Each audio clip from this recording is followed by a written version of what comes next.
There's no way Alabama or Tennessee or maybe even Ohio, which have all been found with the Egyptian hieroglyphics, track to be Egypt or Kemet or whatever you think. There is something called a theory of meltology.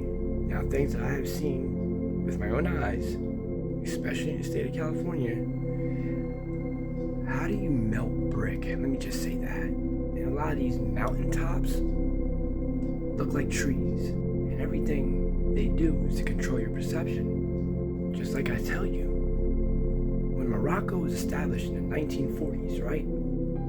How did George Washington write to the Sultan of Morocco? Because he was over here. I'm just saying.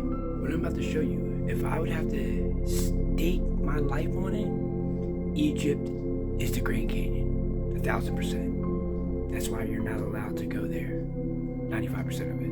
Not even with a drone. Billy Carson was stopped from walking through there.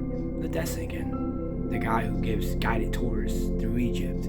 That Egypt, but watch this video. And after you're done watching this video, I guarantee you're not going to believe Alabama or Tennessee was Egypt. Because this is fucking undeniable. But those who are indoctrinated, stay indoctrinated. Oh, real quick. For educational, entertainment purposes only.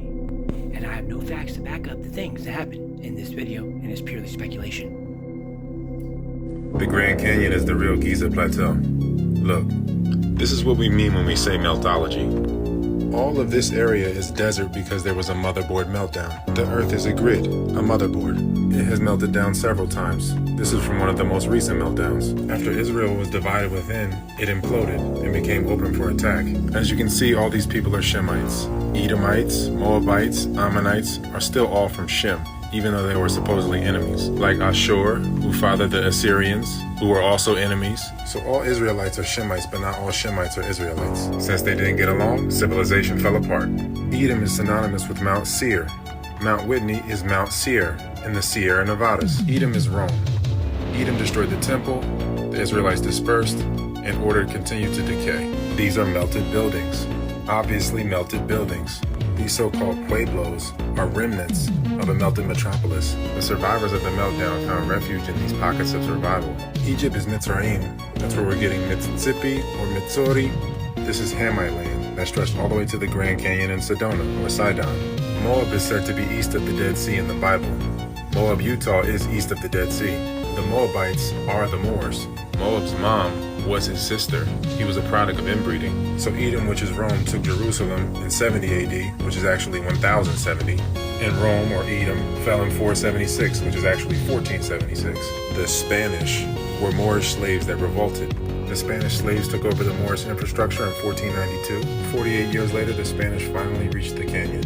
There was enough of a remnant of real aboriginals to hold them off for at least another 200 years, and so we have no history over this period.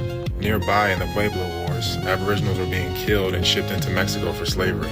That's where many Afro-Mexicans and Afro-Cubans come from. By this point, most aboriginals are hybridized.